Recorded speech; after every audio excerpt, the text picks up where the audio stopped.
अस्सलामुअलैकुम, मैं हूं काबिश मेमन।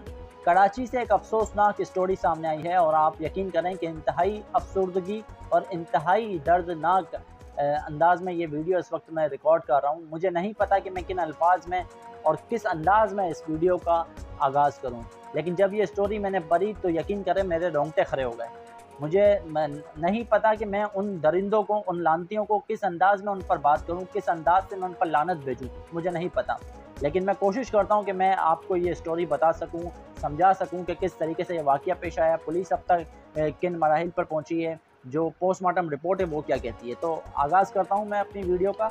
आगाज़ कुछ इस तरीके से कि कराची का इलाका है महमूदाबाद, जहां पर ये खबर आई है कि महमूदाबाद थाने की हदूद में 10 साला मासूम बच्ची दुआ फातिमा को ज़्यादती का निशाना बनाने के बाद कत्ल कर दिया गया है। और कत्ल किसी और ने नहीं किया बल्कि उस बच्ची के जो वालिद हैं, उनके करीबी रिश्तेदार के मुलाजिम ने उस बच्ची को ज़्यादती के बाद जो है वो कत्ल कर दिया। माँ बाप तलाश करते हैं बच्ची को, बच्ची नहीं मिलती तो माँ बाप इर्द गिर्द तलाश करते हैं, जो जानने वाले हैं उनके घरों में जाकर पूछते हैं, तलाश करते हैं, लेकिन वो बच्ची नहीं मिलती तो माँ बाप जो है वो थाने का रुख करते हैं। जब थाने में पुलिस को ये शिकायत लगाई जाती है तो पुलिस जो है वो तफ्तीश का आगाज़ करती है। और पुलिस ने जब तफ्तीश का आगाज़ किया तो पुलिस ने शक की बुनियाद पर किराएदार के मकान पर जो है वो छापा मारा।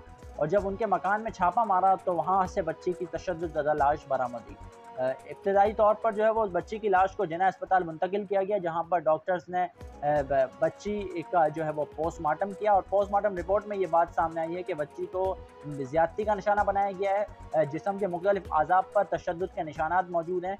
और बाकायदा तौर पर डॉक्टर्स ने भी इस बात की तस्दीक कर दी है कि बच्ची को बेईमाना अंदाज में जो है वो तशद्दुद किया जल्लादों ने, बेहिसों ने, बेशर्मों ने, और उसके बाद उस बच्ची को कत्ल कर दिया। पुलिस ने अब तक 2 मुल्ज़िमान को इस केस में जो है वो गिरफ्तार कर दिया है। एक का नाम है ज़ीशान राजपूत और दूसरे का नाम है शाज़ेब। पुलिस इब्तिदाई तफ्तीश में ये बताती है, एसएसपी ईस्ट हैं वो ये बताते हैं कि इब्तिदाई तौर पर जो है वो मुल्ज़िमान ने एतराफ़ जुर्म कर लिया है कि इस बच्ची को हमने जो है वो ज़्यादती का निशाना बनाया है। पुलिस का इब्तिदाई तौर पर मौक़िफ़ ये भी सामने आया है कि बच्ची इब्तिदाई तौर पर ज़ीशान नामी दरिंदे को खाना देने गई थी और उसी मौके का फ़ायदा उठाते हुए उस बदबख्त इंसान ने उस बच्ची को ज़्यादती का निशाना बनाया। जब बच्ची ने शोर करना शुरू किया, चिल्लाना शुरू किया, तो पुलिस के मुताबिक उसका गला घोंट कर ज़ीशान राजपूत ने उसे कत्ल कर दिया। इस्लामी जमहूरिया पाकिस्तान में रहते हैं, लेकिन यहाँ पर मैंने कम अज़ कम आज तक नहीं देखा कि किसी दरिंदे को पकड़ा हो और हमने एक चौक पर लटकाया हो, ताकि इस किस्म के वाक़यात का सद्देबाब हो सके। हम आए रोज़ देखते हैं कि इस किस्म के वाक़यात हो जाते हैं, माँ बाप परेशान होते हैं, अपने बच्चियों को घर से बाहर निकालते वक्त सोचते हैं कि हम उन्हें बाहर जाने भी दें या नहीं जाने दें।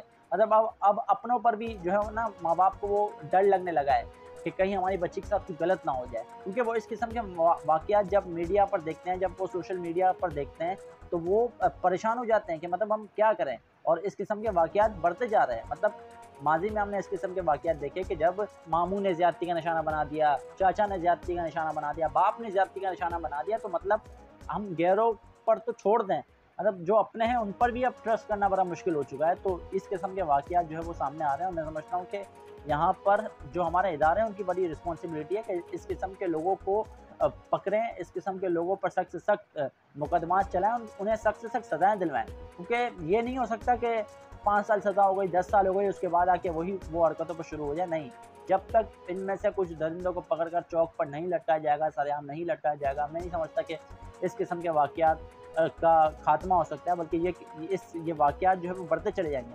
क्योंकि जब दरिंदों को पता होगा कि हम 1 साल, 2 साल या 5 साल जेल में रहने के बाद दोबारा बाहर आएँगे, तो मतलब कोई फिर खौफज़दा नहीं होगा इन हरकत व सकनात से। और आप देखें कि इस किस्म के वाक़यात के बाद माँ-बाप खौफज़दा हैं, बच्चियाँ खौफज़दा हैं।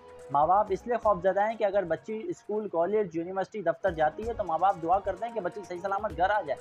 और अगर बच्ची तालीम हासिल करने या नौकरी के लिए जाती है तो वो परेशान है, वो तकलीफ़ में है, वो इस किस्म के जब मनाज़िर सोशल मीडिया पर देखती है तो वो ये सोचती है कि कहीं मैं भी इस किस्म के दरिंदों की भेंट ना चढ़ जाऊँ।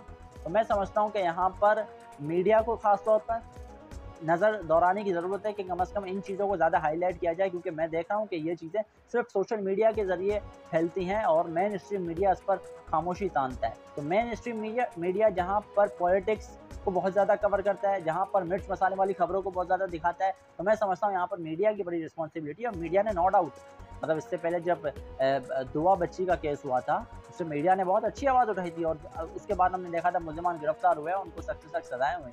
लेकिन इस किस्म के वाक़यात जो अब हो रहे हैं, उसमें मीडिया मैं देख रहा हूँ कि ज़ाहिर है कि मुल्क में एक सैलाबी सूरत-हाल भी है, बहुत ज़्यादा मीडिया का फ़ोकस उस तरफ भी है, बिल्कुल उस तरफ भी होना चाहिए। लेकिन मैं समझता हूँ इस किस्म के वाक़यात जब मेन स्ट्रीम मीडिया पर ही फैलेंगे, तो मैं समझता हूँ कि एक हुकाम बाला तक जो है वो एक बहुत तगड़ी आवाज़ जाएगी। और फिर इंशाल्लाह जब ये दरिंदे, जब ये बेशरम और बेगैरत लोग कानून की गिरफ्त में आएँगे, तो फिर इंशाल्लाह और जब इन्हें सख्त से सख्त सज़ाएँ होंगी, तो फिर इंशाल्लाह अगली बार ये कोशिश नहीं करेंगे कि हम किसी की बच्ची के साथ ये ज़ुल्म और ज़्यादती करें।